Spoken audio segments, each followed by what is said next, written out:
Welcome to Kidly Art. Hello friends, आज हम draw करेंगे क्यूट सा Pikachu face.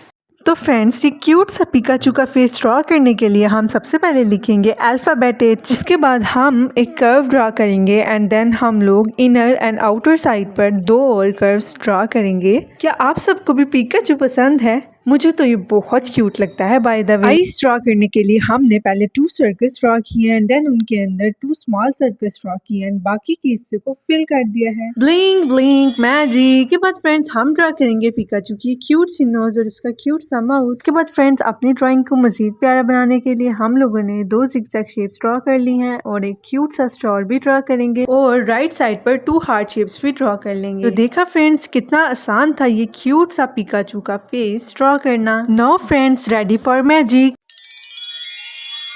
I hope friends you can like this video and learn how to draw Pikachu. Subscribe for more.